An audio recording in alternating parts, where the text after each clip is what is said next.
Hi everyone, I have already announced it that I'm going to run a 3-week gentle autumn cleanse in my Wellbeing Community for Grieving Partners, for bereaved partners, but I wanted to pop in here again to tell you more about it so that you can make a better decision on whether or not you would like to join in as well if you are a bereaved partner and maybe struggling with low energy, low mood, insomnia, digestive issues, dry skin, brain fog, weight gain and not being able to lose weight, and all sorts of other issues. If any of this resonates with you, a cleanse could be a very good starting point for you to feel better and lighter and brighter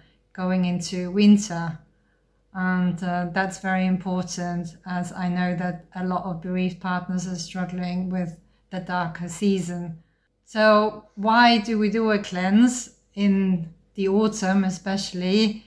Because imbalances can occur when we go from one season to the next. So from summer into autumn, summer was hot and dry and the autumn is also dry. So dryness can, so there can be excess dryness in the body if we're not careful. That can cause maybe chronic constipation, skin issues, but also feelings of being more scatterbrained and anxious. So excessive dryness can be a trigger, one of the triggers for anxiety. Not many people are aware of this. So a regular seasonal cleanse can help with all these issues.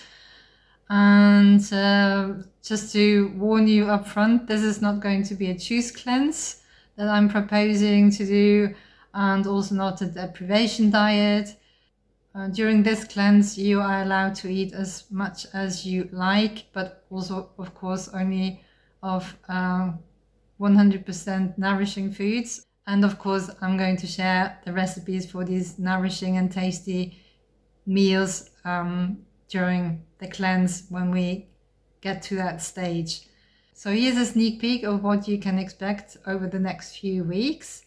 Starting tomorrow, I'll be sharing regular daily posts in the community to help you prepare for this cleanse, including a short presentation on the Ayurvedic perspective of how toxins and waste can build up and how they can clog channels and cause disease, and how we can prevent this from happening by doing a regular cleanse, for example. But regular daily cleansing practices especially can be helpful.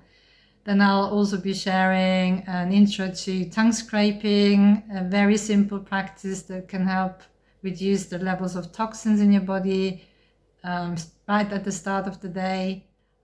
And tips for improving your digestion, because when our digestion is functioning better, then we also produce less toxins and waste in the body.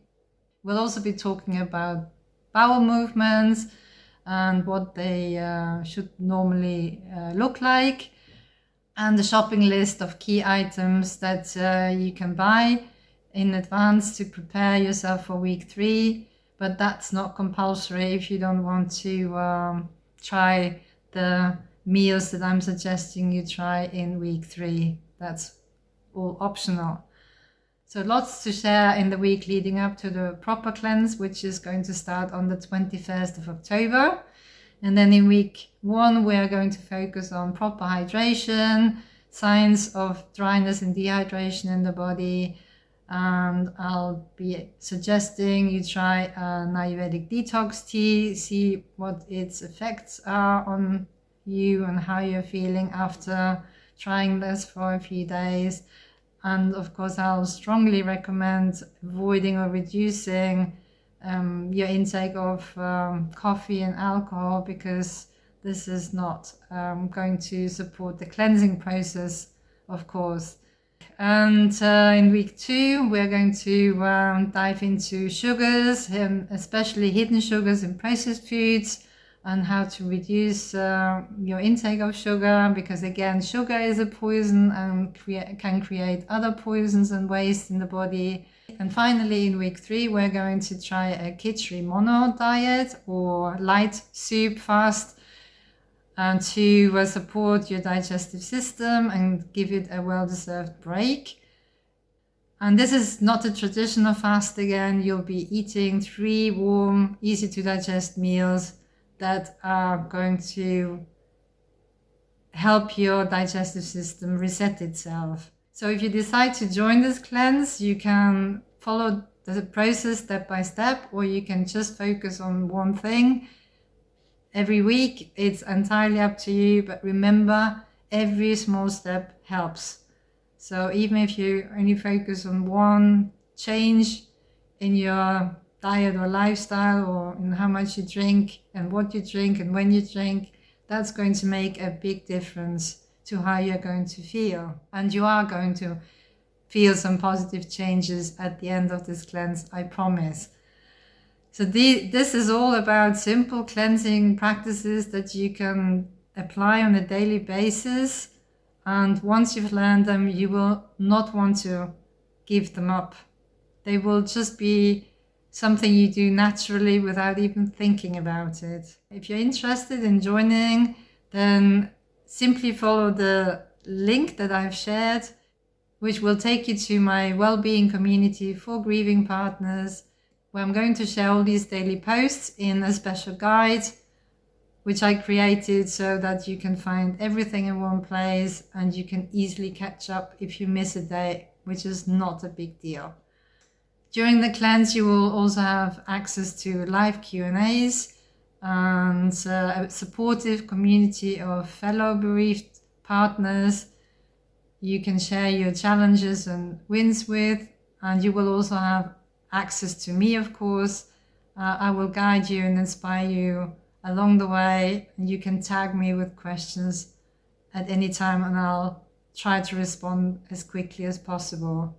So do come and join us in my Wellbeing Community for Grieving Partners, and let's start this cleanse together, and I hope you will get a lot out of it.